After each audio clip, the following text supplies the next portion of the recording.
Mwanangu njoo, binti yangu njoo, kijana wangu njoo, ili akupe maisha mazuri. Bwana Yesu asifiwe. Ili akupe mtaji. Bwana Yesu asifiwe. Ili akupe msingi wa kuanzia kwenye maisha yako.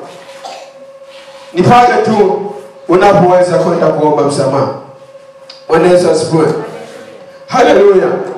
Mungu aliona nguvu ya msamaha, ndio maana kaleta Yesu Kristo kuja kuwakomboa wanadamu. Bwana Yesu asifiwe. Akatoka mbinguni akaja kutangaza maisha ya neema. Akaja kutangaza maisha ya neema. Akaja kutangaza maisha ya neema. Kwamba leo hii unatenda maovu. Unatenda maovu, Mungu anatamani uje utubu. Lakini bado umeyang'ang'ania. Na unatamba mitandaoni, unatamba maeneo mbalimbali kwamba mbona mimi nafanya hiki lakini bado nadunda. Mbona nafanya hivi lakini bado mimi ninaishi. Bado Mungu anatamani kukuona. Bwana Yesu asifiwe. Usiseme kwamba mbona yule anafanya lakini bado anaishi. Ni kwa sababu Mungu alitambua nguvu ya msamaha, akaleta neema ya Yesu Kristo. Akaleta neema kwamba katika ulimwengu huu wa neema watu wanafanya maovu, lakini Mungu anajua ipo siku huyu anayetenda maovu atamgeukia Mungu. Bwana Yesu asifiwe. Yeye ndiye anayejua njia. Ni njia gani ambayo itamfanya mtu huyu aje kwa Mungu? Yeye ndiye anayejua. Yeye ndiye anayejua kwamba nitawezaje kumkomboa dada yule, nitawezaje kumkomboa mtu yule, nitawezaje kumkomboa babu yule. Ipo siku mimi nitamkomboa. Bwana Yesu asifiwe. Yeye anajua. Ni ulimwengu wa neema. Si kama zamani kwamba mtu anatenda dhambi inamshukia gharika. Si kama zamani mtu anatenda dhambi inashuka moto. Japo hata sasa hivi yanayotokea enzi hizo ndio yanayotokea sasa hivi. Kuna wakati Nuhu aliwaambia, mimi natengeneza safina, lakini nyie tengenezeni njia zenu, kwa sababu siku zinazokuja Mungu analeta gharika. Wakaanza kumshangaa kama wanavyoshangaa sasa, kwamba yawezekanaje nchi kama hapa Nuhu natengeneza mtumbwi, wewe unaenda kuvukia wapi? Hapana hata mto. Wewe Nuhu umechanganyikiwa. Lakini kwa sababu Nuhu alikuwa na macho ya kiroho, alikuwa na roho ndani yake, roho wa kimungu, nasema siku zinahesabika, Mungu ataleta gharika. Watu wanamshangaa, sasa gharika ndio nini? Walikuwa hawajui gharika ndio nini. Sasa jamani, kuna mwisho wa dunia. Mwisho wa dunia ndio nini? Mbona kila mtu anakufa? Mbona mchungaji anakufa? Mbona askofu anakufa? Acha nipo, kwa sababu haujui kazi ya Yesu Kristo pale msalabani. Kwa sababu haujui kazi ya Yesu pale msalabani, ndio maana unasema. Lakini wakati wale watu walikuwa wakijuta, kimwambia Nuhu fungua safina tunaangamia. Kisema hata ufunguo sijui uko wapi. Mlango umefungwa. Mlango wa neema umefungwa. Mlango wa neema umefungwa. Pale neema itakapofungwa, ndipo pale unasema naenda kusali, upaone pa kusali. Wakati umefungwa hospitalini, unatamani bora nikatengeneze. Huna nafasi hiyo. Unatamani, Mungu naomba nikakutolea hata sadaka, kwa sababu unajua ndani ya sadaka kuna jambo ambalo litanifungua. Muda huo huna, kwa sababu neema imefungwa. Bwana Yesu asifiwe. Haleluya. Haleluya.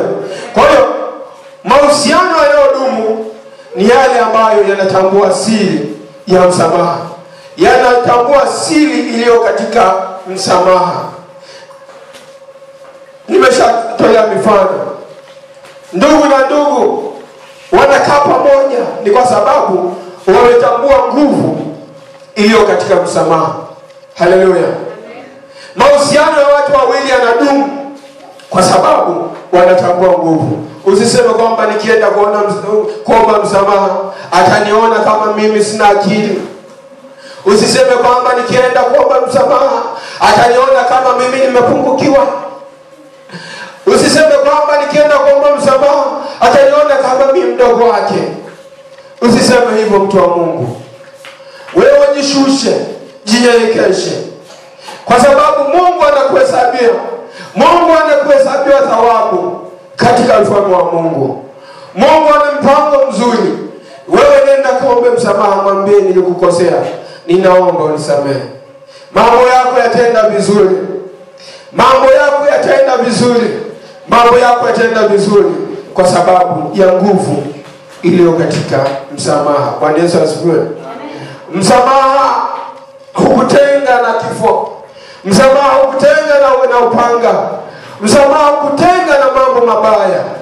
Kuna nguvu iliyo ndani ya msamaha. Bwana Yesu asifiwe. Haleluya. Taifa hupona kwa sababu ya msamaha. Bwana Yesu asifiwe. Kwa sababu ya msamaha taifa hupona. Naweza kuona katika kitabu cha Mambo ya Nyakati wa Pili. Mambo ya Nyakati wa Pili. Mambo ya Nyakati wa Pili sura ya 7 mstari wa 14. Biblia inasema, mstari wa 14, Biblia inasema, Mambo ya Nyakati wa Pili sura ya 7 mstari wa 14. Biblia inasema, if my people who are called by the name, who are called by my name, humble themselves and pray and seek for my face and turn from their wicked ways, then I will hear from heaven and will forgive their sins and heal their land. Bwana Yesu asifiwe. Katika Biblia yangu nyingine hapa inaniambia, katika hiyo Mambo ya Nyakati wa Pili, Nyakati wa Pili 7:14, Biblia inasema, ikiwa watu wangu walioitwa kwa jina langu watajinyenyekesha na kuomba. Watajinyenyekesha na kuomba. Maana yake hapa kujinyenyekesha, wametambua makosa yao. Kuomba maana yake wanaomba, wanatubu. Kunyenyekea maana yake wametambua makosa yao. Kuomba maana yake wanatubu. Anasemaje? Na kunitafuta uso na kuacha njia zao mbaya. Bwana Yesu asifiwe. Na kuacha njia zao mbaya, basi nitasikia toka mbinguni na kusamehe dhambi yao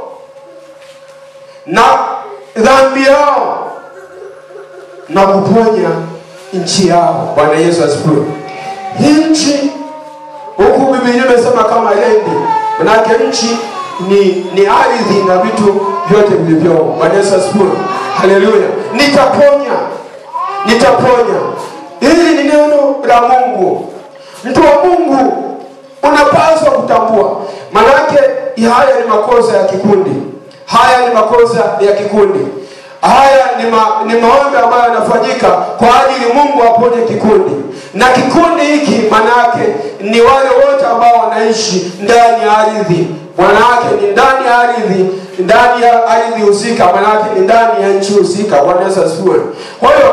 Kwa hiyo unapotambua kwamba kuna mahali ambapo pameenda tofauti, wewe mwenyewe waona, wewe mwenyewe wajua, wewe mwenyewe wasikia.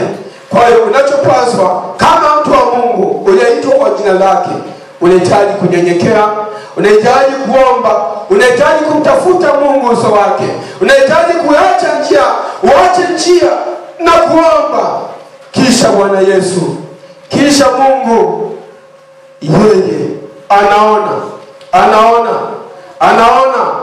yeye anaona atafanya kile ambacho amekusudia kukifanya. Bwana Yesu asifiwe.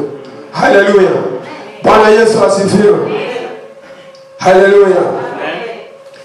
Tunahitaji msamaha, na msamaha upo.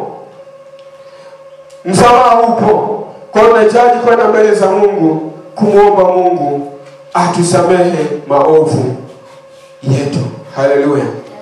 naweza kusema hapa nisiendelee zaidi hapa. Tusimame ili tuweze kutamatisha kipindi hiki. Najua kwa kila ambacho Mungu amekusudia umeshakipata. Bwana Yesu asifiwe. Kila ambacho Mungu amekusudia ukipate, basi umeshakipata. Kikubwa ni kwamba soma neno la Mungu, tambua nguvu iliyo ndani ya msamaha. Kuna nguvu kubwa sana ndani ya msamaha. Aidha kwa kuomba, aidha kwa kusamehe wewe.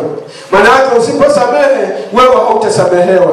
Kwa hiyo unahitaji kuwasamehe wengine ili Mungu na yeye aweze kusamehe. Maana yake dunia hii imejawa na changamoto nyingi sana ambazo zinaweza kufanya wewe kumkosea Mungu. Hivyo unapaswa kumsamehe mwingine pale ambapo unaona amekosea. Yeye ni binadamu, anaweza kukosea. Yuko ndani ya kanisa hili ama yuko nje ya kanisa hili, amekukosea. Wewe unachokihitaji sio tu, yani hata sipokuja kutubu, wewe msamehe automatically. Bwana Yesu asifiwe. Hata sipokuja kutubu, wewe msamehe, achilia. Mwambie nimekusamehe tu. Kwa sababu najua kwamba yeye ni binadamu, amekengeuka. Haleluya. Tutaimba wimbo mfupi kisha tunaenda kwenye maombi na tutatamatisha. Wanijua vyema Bwana, wanijua vyema Bwana, wanijua vyema Bwana, nikoje mbele zako. Wanijua vyema